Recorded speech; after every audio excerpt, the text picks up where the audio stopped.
नमस्कार दर्शकों, स्वागत है आप सभी का राजप्रथम में। मैं हूं आपके साथ मानसी जैन। आइए देखते हैं इस वक्त की हेडलाइंस।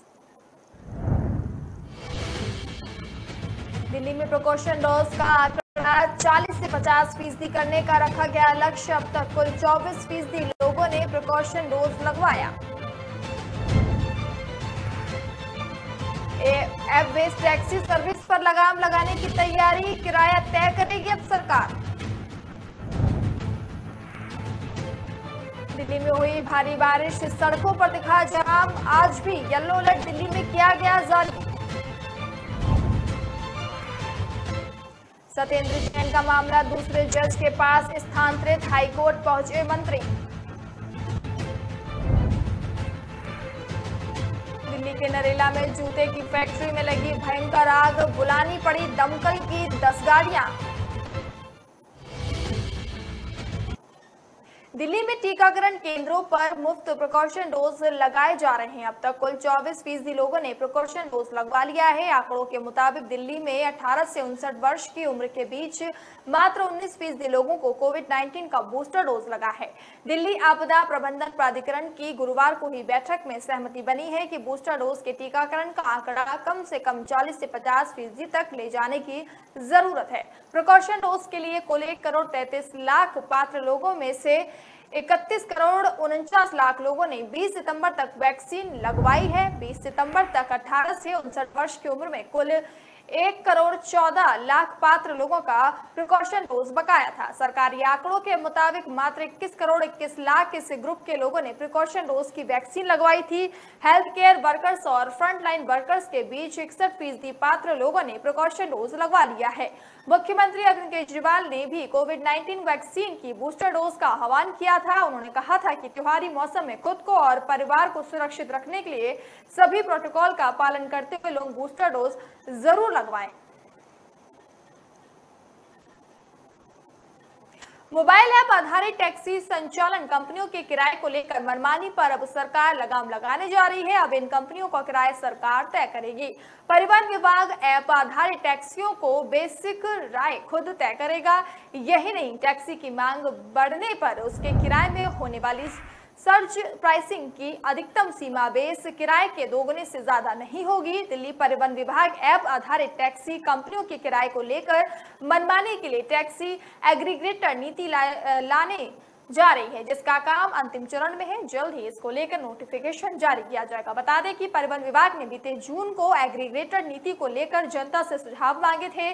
परिवहन विभाग को कुल 160 से अधिक सुझाव मिले हैं। इसमें एक ऐप आधारित टैक्सी संचालन के किराए, यात्रियों की सुरक्षा के अलावा यात्रियों के साथ होने वाले दुर्व्यवहार को लेकर भी सुझाव मांगे गए थे।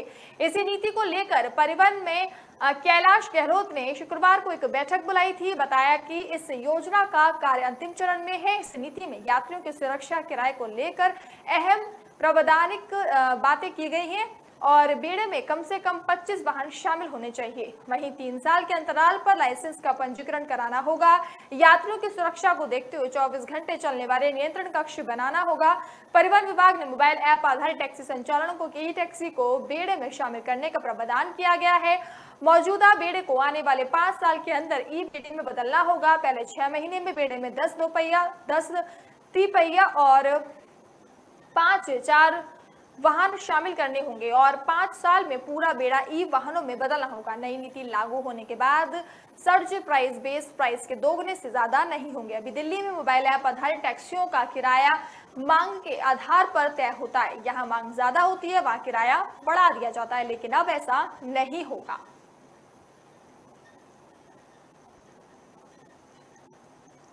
राजधानी दिल्ली में पिछले 2 दिनों से हुई बारिश लोगों के लिए आफत बन गई है। वहीं शुक्रवार को भी लगातार दूसरे दिन हो रही बारिश से दिल्ली की कई सड़कों पर जल भराव है, जिससे लोग यातायात की समस्या से जूझ रहे हैं। इसी बीच मौसम विभाग ने कल शनिवार यानी आज के लिए येलो अलर्ट जारी किया है। इसके साथ ही मौसम विभाग ने दिल्ली वासियों को जानकारी देते हुए बताया कि कई जगहों पर हल्की बारिश और कुछ स्थानों पर भारी बारिश की संभावना है। वहीं राजधानी में हुई बारिश ने कई जगहों पर यातायात को बिल्कुल ठप कर दिया और ड्राइवरों को जलभराव का सामना करना पड़ा। इसके साथ ही राजधानी की सड़कों पर हो रहे जलभराव को देखते हुए दिल्ली ट्रैफिक पुलिस ने एक अलर्ट जारी किया है, जिसमें ट्रैफिक पुलिस ने यात्रियों को बारिश को ध्यान में रखते हुए अपनी यात्रा की योजना बनाने के लिए कहा। वहीं ट्रैफिक पुलिस ने लोगों को बताया कि शांति वैन पर हनुमान सेतु के पास हनुमान मंदिर, केजरीवे और लिबासपुर अंडरपास, महारानी बाग, तैमूर नगरकट, सीडीआर चौक और मेहरौली से गुरुग्राम तक की जलभराव की जानकारी दी जाएगी। इसके साथ ही अंधेरिया मोड़, वसंत कुंज की ओर और निजामुद्दीन पुल के नीचे, सिंगू बॉर्डर, पेट्रोल पंप के पास और एमवी रोड, सैनिक फॉर्म, केजरीवाल से रास्ते पर न जाने की सलाह दी गई है।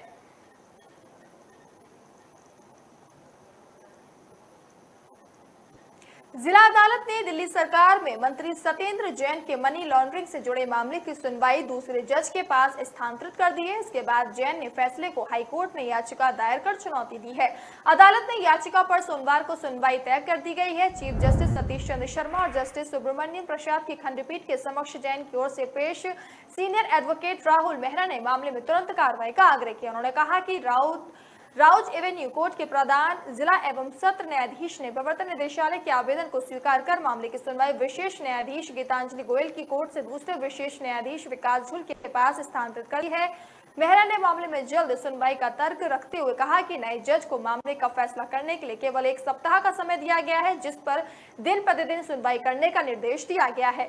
मेहरा ने फैसले को गलत बताते हुए कहा कि जिला जज ने जैन के द्वारा उठाए गए तर्कों पर उचित तरीके से विचार नहीं किया और यदि जल्द सुनवाई नहीं हुई तो उनके मुवक्किल के अधिकारों का हनन होगा। पीठ ने आग्रह स्वीकार करते हुए सुनवाई सोमवार तक तय कर दी है।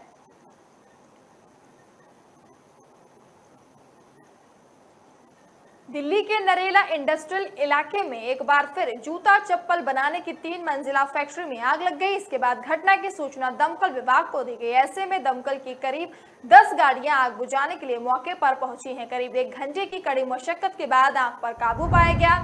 फिलहाल किसी के हताहत होने की जानकारी नहीं है, लेकिन लाखों के माल जलकर खाक हो जाने की खबर है। गौरतलब है कि दिल्ली में फैक्ट्री में आग लगना और जर्जर इमारतों का गिरना अब आम सी बात हो गई है।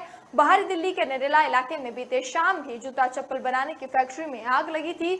आज शुक्रवार की सुबह भी नरेला इलाके में अचानक से जूता चप्पल बनाने की फैक्ट्री में आग लग गई। आग नरेला इलाके के 3 मंजिला जूता चप्पल बनाने की फैक्ट्री में लगी। गनीमत ये रही कि हादसे में कोई घायल नहीं हुआ। आग करीब सुबह 8:30 बजे लगी थी। घटना की सूचना दमकल विभाग को दी गई। दमकल की 10 गाड़ियां आग बुझाने के लिए मौके पर पहुंची। लगभग 1 घंटे की कड़ी मशक्कत के बाद दमकल कर्मियों ने आग पर काबू पाया। कैंट एम्बुलेंस ऑफिसर ने बताया कि आग लगने से किसी के घायल होने की फिलहाल कोई खबर नहीं है। फिलहाल अभी आग लगने का कारण स्पष्ट नहीं है, लेकिन माना जा रहा है कि आग बिजली के मीटर में शॉर्ट सर्किट की वजह से लगी होगी। वहीं स्थानीय पुलिस ने मामले की पड़ताल शुरू कर दी है।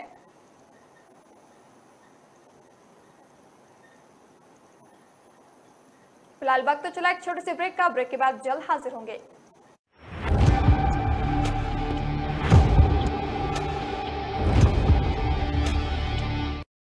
दिल का परिंदा उड़ चला, अंदाज अपना मन चला, खुद की तो सुन ले, जी भर के जी ले, रुक जाना तू अब ठहर।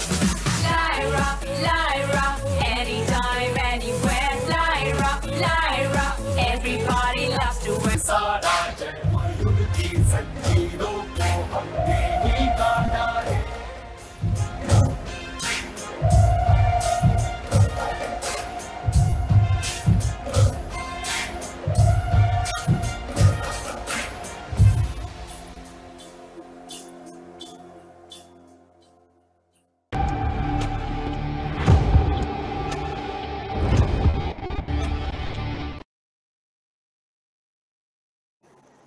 ब्रेक के बाद एक बार फिर से आप सभी का स्वागत है। दिल्ली में ड्राइवरों के लिए यातायात के नियमों की ओर से सख्त उसको बनाया जा रहा है। दिल्ली में आप यदि 3 बार से अधिक बस लेन के दिशा निर्देशों का उल्लंघन करते पाए जाते हैं तो आपका ड्राइविंग लाइसेंस रद्द कर दिया जा सकता है। परिवहन विभाग के अधिकारियों के मुताबिक ड्राइविंग लाइसेंस को दोबारा बहाल करवाने के लिए आपको 1 महीने का रिफ्रेश कोर्स करना होगा। दिल्ली परिवहन विभाग ने इस साल अप्रैल अनुशासन सुधारने लेन ड्राइविंग और सड़कों पर भीड़भाड़ कम करने के लिए एक विशेष बस लेन अनुशासन अभियान शुरू किया था। इसके तहत ये तय किया गया था कि बसों समेत सभी तरह के भारी वाहन सड़क के सबसे बाईं ओर चलेंगे। नियमों का उल्लंघन करने वालों का 5,000 रुपए का चालान काटा जाएगा। ये नियम बस लेन पर ड्राइविंग या पार्किंग करने पर कार, ऑटो रिक्शा और बाइक जैसी गाड़ियों पर लागू होगा। इस नियम की सख्ती से करवाने के लिए परिवहन विभाग ने डीटीओ को लाइसेंसिंग प्राधिकरण नियुक्त किया था। उन्हें 1988 की धारा के तहत बस लेन के नियमों का लगातार 3 बार उल्लंघन कर उसका ड्राइविंग लाइसेंस रद्द करने या उससे फिर से बहाल करने का अधिकार था। इसमें लगातार 3 बार इन नियमों का उल्लंघन करते पाए गए जाने पर ड्राइवर को अपना ड्राइविंग लाइसेंस बहाल करवाने के लिए 1 महीने का रिफ्रेश कोर्स करने का प्रावधान था। परिवहन विभाग ने नामित अधिकारी से कहा कि ड्राइविंग लाइसेंस स्थगित किए जाने पर वह तब तक बहाल नहीं होगा जब तक कि आरोपी ड्राइविंग नंद नगरी स्थित डीटीसी के ट्रेनिंग स्कूल में रिफ्रेश कोर्स नहीं कर लेता।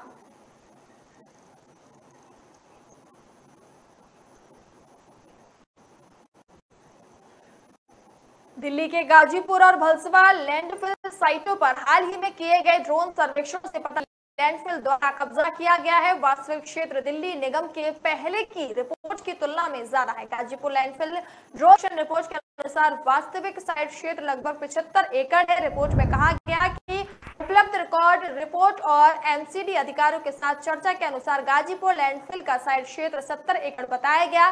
सर्वेक्षण के दौरान भलसवा में लैंडफिल साइट का क्षेत्र 58.5 एकड़ पाया गया, जबकि एमसीडी ने इसे 70 एकड़ बताया था।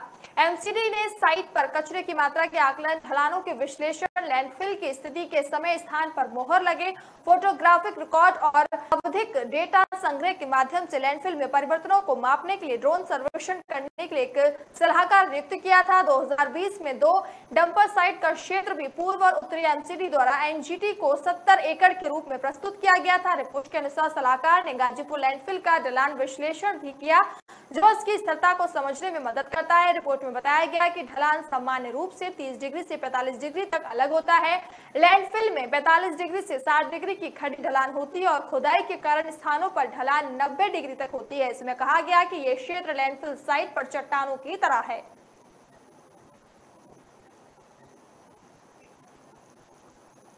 प्रदेश के स्वास्थ्य मंत्री सत्येंद्र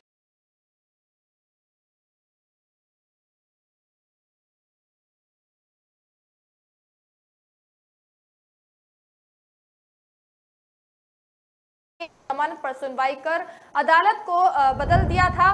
पहले जैन की जमानत याचिका पर सुनवाई गीतांजलि गोयल की अदालत में चल रही थी, लेकिन ईडी ने इस मामले की सुनवाई किसी और कोर्ट में करने की अपील की थी। राउत एवेन्यू कोर्ट के प्रधान जिला और सत्र न्यायाधीश विनय कुमार गुप्ता ने 19 सितंबर को विशेष न्यायाधीश गीतांजलि गोयल के समक्ष जैन की जमानत पर सुनवाई की कार्रवाई पर रोक लगा दी थी। अदालत ने इस मामले में जैन और अन्य सह आरोपी अंकुश जैन, वैभव जैन को प्रवर्तन निदेशालय के एक आवेदन पर नोटिस जारी किया था। ईडी ने यह मामला किसी दूसरे न्यायाधीश को स्थानांतरित करने की अपील की है। न्यायाधीश ने प्रतिवादियों को 30 सितंबर तक ईडी की याचिका पर अपना जवाब दाखिल करने को कहा है। ईडी ने विशेष न्यायाधीश की अदालत की जा रही सुनवाई की जमानत दलीलों पर आपत्ति जताई है।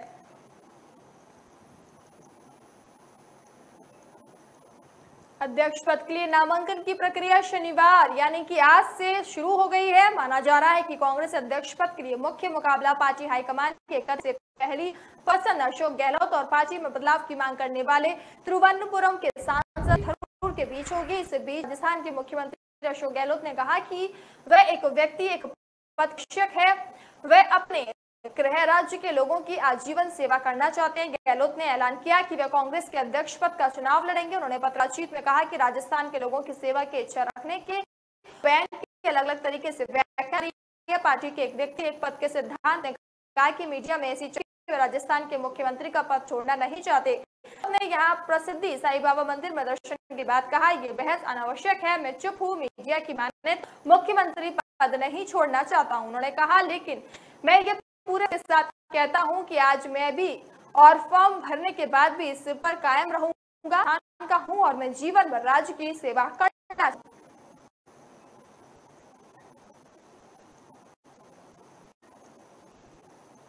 डॉक्टर एम श्रीवास्तव नई दिल्ली के नए डायरेक्टर बने।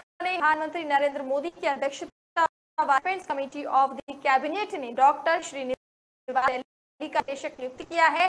पहले डॉक्टर रणदीप गुलेरिया एम्स दिल्ली के निदेशक थे। डॉक्टर गुलेरिया का कार्यकाल यानी कि 23 सितंबर 2022 को खत्म हो। देश के सबसे प्रतिष्ठित मेडिकल एंड हॉस्पिटल का दारोमदार डॉक्टर श्रीनिवास पर होगा। एम्स की फाइनल रेस में दो का नाम था, एम श्रीनिवास और डॉक्टर संजय बिहारी। इन दोनों एसीसी के पास भेजे गए। एम्स दिल्ली के नए डायरेक्टर इसके बारे में शीर्ष पद पर बने शख्स डॉक्टर एम श्रीनिवास। एम्स के डॉक्टर श्रीनिवास पहले हैदराबाद स्थित कर्मचारी राज्य बीमा निगम ESIC मेडिकल एंड हॉस्पिटल में कार्यरत थे। हालांकि डॉक्टर श्रीनिवास पहले एम्स में ही सर्जरी विभाग में थे।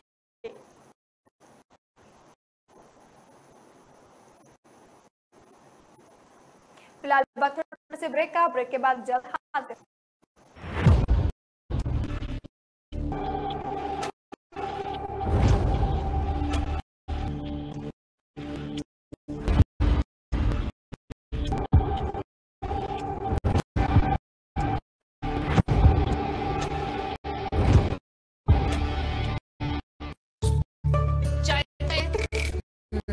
मैं चेंज करके आती हूँ।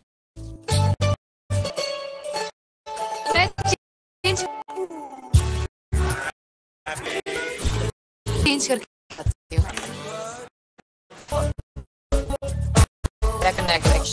वहाँ नहीं कंफर्ट जाएंगे नहीं। लायरा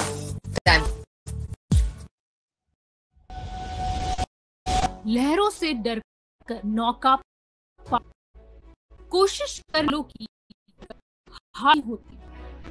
नन्ही चींटी जब दाना ले चढ़ती दीवारों पर 100 बार मन का विषयों में साहता है।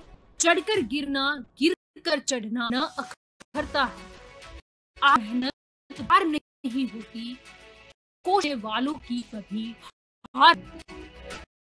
सिंधु में गोताखोर जा जा कई हाथ लौट कर मिलते हजी मोती गहरे पानी हड़ताल इसी हैरानी कि उसकी खाली नहीं को करने वाली हार असफलता इच्छा है, इसे स्वीकार क्या कमी रह गई और सुधार जब तक न सफल हो चैन को त्यागो, घर का मैदान छोड़ कर भागो। कुछ किए बिना ही जय जयकार नहीं होती, कोई करने वाला कभी हार नहीं होती। कुछ नया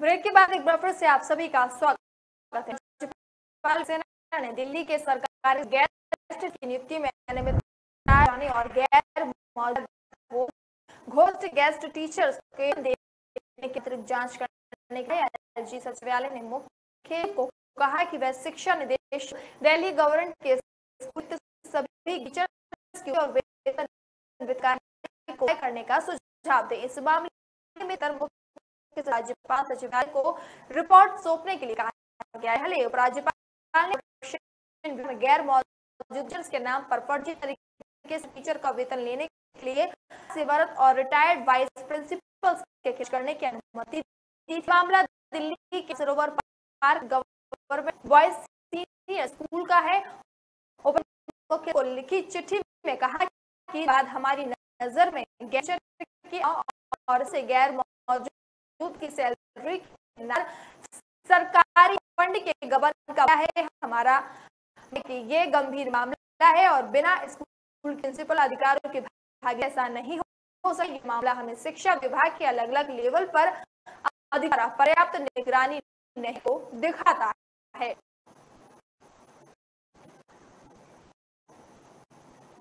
दिल्ली पुलिस की एक बड़ी स्पेशल मुंबई के नवाशे बंदरगाह से हेरोइन द्वारा जब्त की गई हेरोइन की सबसे बड़ी राष्ट्रीय बाजार में से ड्रग्स कीमत करीब 17 करोड़ पाई जा रही है।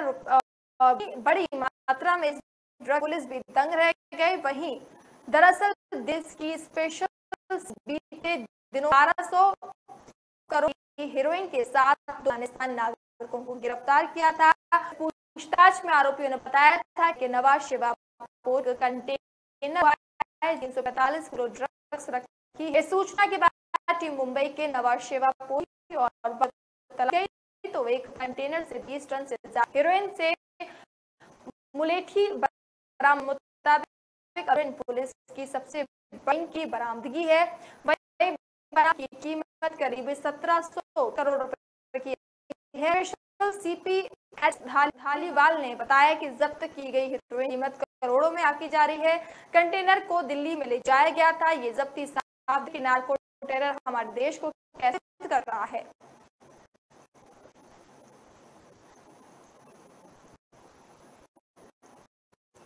अखिल भारतीय आयुर्वेद संस्थान ने एक अध्ययन में कहा कि दवा बीजीआर 34 के साथ मोटापा कम करने में भी असर। वर्ष पूर्व वैज्ञानिक अनुसंधान के वैज्ञानिक खोज की अध्ययन के अनुसार मधुमेह आयुर्वेदिक दवा वजन में कम के साथ साथ शरीर के उपाचय तंत्र में भी सुधार करती है। इस पर शोध पत्र भी जल्द प्रकाशित होगा। 3 वर्ष तक चलते इस अध्ययन में एम्स फार्माकोलॉजी विभाग के प्रोफेसर डॉक्टर सुधीर कुमार सारंगी ने बताया कि अध्ययन के दौरान बीजीआर 34 को कई मधुमेह रोधी एलोपैथी दवाओं के साथ भी प्रयोग किया गया था। इसमें यह जानने का प्रयास किया गया कि क्या एलोपैथी दवाओं के साथ देने से नतीजे ज्यादा प्रभावी आते हैं या नहीं। इसके परिणाम काफी संतोषजनक रहे। शोध में पाया गया कि यह अकेले ही काफी कारगर है, जो न सिर्फ रक्त में शुगर की मात्रा को कम करती है बल्कि कुछ अन्य फायदे भी पहुंचाती है, जैसे मोटापे में कमी लाना। शोधार्थियों के अनुसार दारू, हिद्रा, गिलोही और विजगर जैसी औषधियां रोगी रक्त में ग्लूकोज के स्तर को नियंत्रित रखने के साथ ही एंटीऑक्सीडेंट की मात्रा भी बढ़ती है।